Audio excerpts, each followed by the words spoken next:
Good afternoon, Southern Solitaire fam. Today we are going to be unboxing the Halloween Oracle by Stacey DeMarco. So this is what we're going to be looking at. Like I said, now this is lifting the veil between the worlds every night. So I basically got this because I love skulls. I loved the detail on the cards, and again, it is going to be Halloween soon, so I thought it'd be very cool to go ahead and get. So when you open up the box, that's what it's going to look like on the inside. There's the booklet right away. And there's also the piece of paper. We did unbox it a little bit yesterday, but a bunch of people missed it, so they wanted to kind of see a little bit of a redo of it. So, but when you open it, I usually just kind of put the piece of paper in here. Again, you can flip through the booklet. It describes all the cards to you, just like the other ones. But we're going to go ahead and look at them really quickly. So again, I don't love when the cards are smaller than the box, but I love the cards themselves. Again, I like the print on the back. I think it's very beautiful. So, let's go ahead and lean this in the background. I think it'll cut off the name, so I do apologize, but... So, basically, again, though, that is the Halloween Oracle. So, we're going to go ahead and go through it. So, it's going to be a little bit out of order because we did go through it yesterday, but again, not everybody got to see it. So, the first card that we have coming out is going to be Dawn. So the light after the darkness. So this obviously is coming out of the darkness, going into the light, because you cannot stay in the darkness. There's no such thing, or it will cause big problems. So the next thing coming out for the Halloween Oracle is going to be Cauldron. And you see the pentacle behind it, or the, yes, the pentacle behind it. And so there's going to be Cauldron, Synergy, and Healing. So using the pentacle is used a lot of times to send energy and heal. So that's why I believe it is behind that. And then we have the black cat. So the black cat is a fortune. Yeah, fortune meets opportunity. So you can see in the background, it's kind of had this idea in the back of its head. So as I say, they say they're bad luck for most of the people do, but I don't feel that way about them. So I do feel like they have their own special gifts, much like everybody and every other living thing does. So then we have Barm Brack, which is sweetness and synergy. So again, this is sending out sweetness and basically using your energy to kind of, I think, send that a little bit out to others around you and just picking up the energy around you as well. But to do it in a sweet way. That's why it's kind of like a pumpkin bread, it looks like. So then you have the apple, which is rich in reward, or risk and reward. So basically, you can see this apple looks kind of pretty up here with the bite until you look down her hand where you can see it's dripping blood. And then she has this white, pure, innocent flower in her hand where she's almost been tricked to take a bite out of the apple. So I do like that one a lot. It's not too dark, but it shows the purpose of the card. The next one is going to be ancestors. So the love and legacy of your DNA. So this is going to be where you can see the DNA is growing up the tree because that is the roots. So this is basically going to be like a family tree type of thing situation. So it's in the DNA. This one reminds me a lot of the Silence of the Lambs, but it is a beautiful card. It is death. The eternal cycle begins here. So whenever something's ending, something new begins. And so that is when the next eternal cycle is going to begin once this one ends.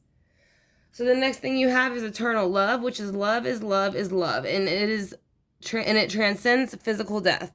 So this is saying when you are in love with somebody, once you pass, you will always still continue to be part of their life on the other side in the 5D. So the next card we have is forgiveness and reducing the burden. So this kind of looks like more like an open white rose to me, but it could be another flower. But either way, a lot of times, again, you see a lot of white flowers, lilies, lilacs, anything like that, pretty much in tarot, like I said. So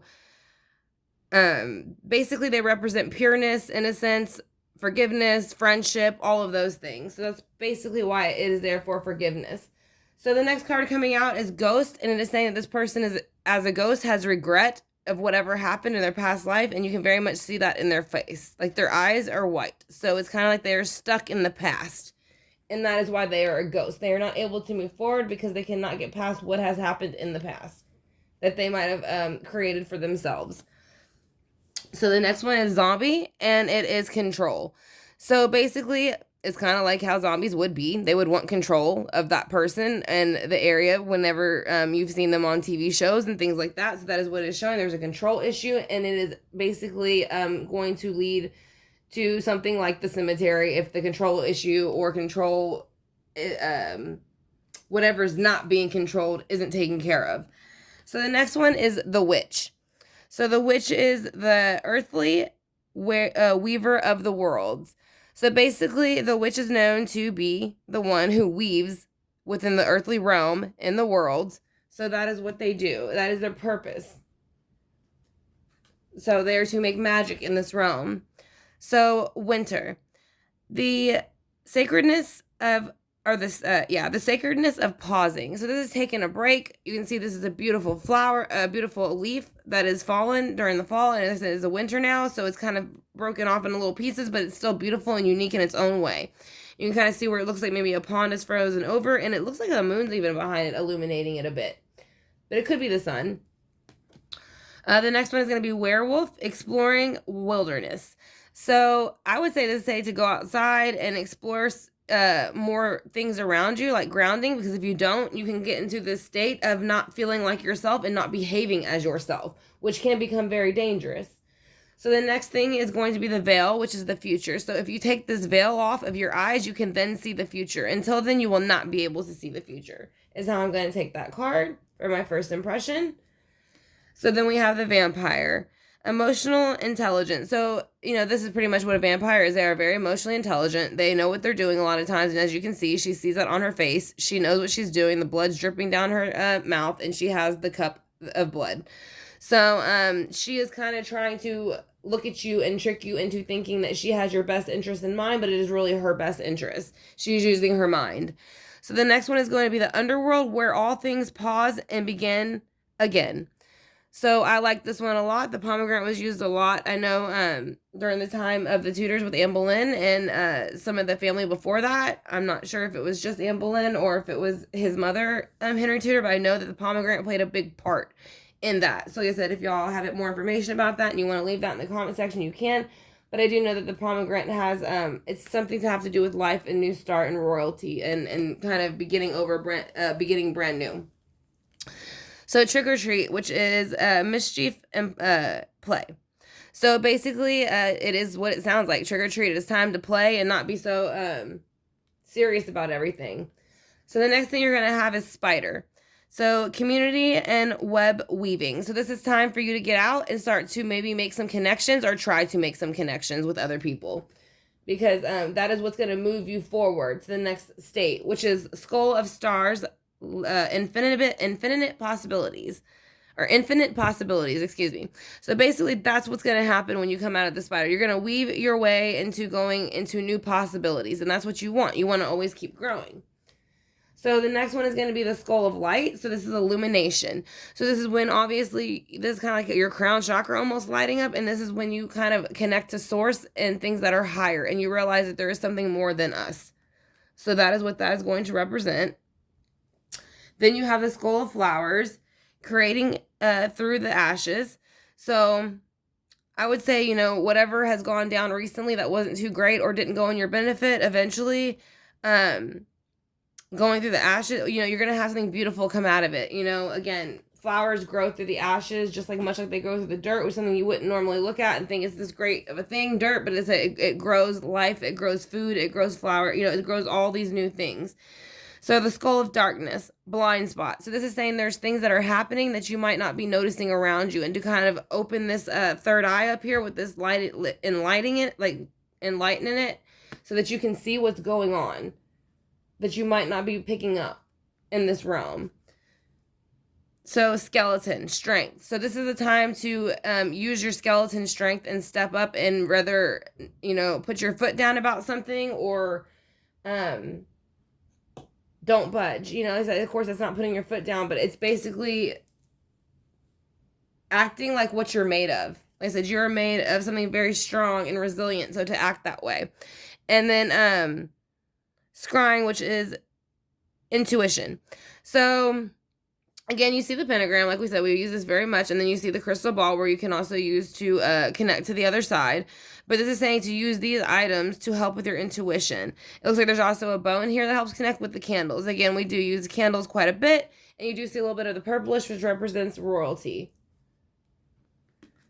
So the next one is the owl, wise seeing, and wise action. So that is what the owl is going to represent in the Halloween oracle. So again, the owl is wisdom, wise seeing, and wise action. So not only is he watching with the seeing, but he's acting upon it by flying. So the next one is going to be the night song, which is hidden talents. So this is when you hear like the birds singing at night, or, you know, something that you're not used to hearing. Everybody has a hidden talent. So whatever that is, it is telling you to try to tap into that talent, and maybe it'll help you move forward. So mummy, change. It is time to break out of this shell that you were stuck in with the mummy and to make the change that you're wanting to make, because you can't move in the mummy when you're wrapped up like a mummy. So midnight, the most magical hour of all. So this is saying that at midnight, sometimes you can get your best ideas.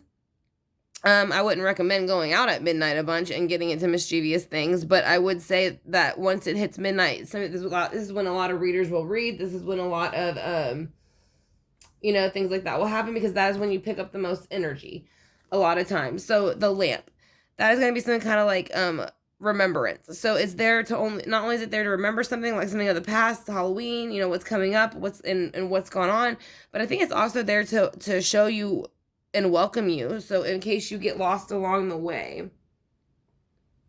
And then we have Ley de los Muertos.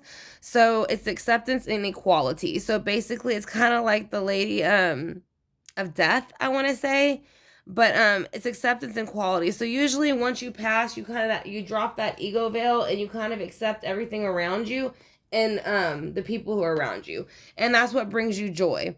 So this is rejoicing in the present. So whenever you're able to get past that energy, you're able to enjoy what's going on around you in the present, and that's whenever you start to feel fulfilled.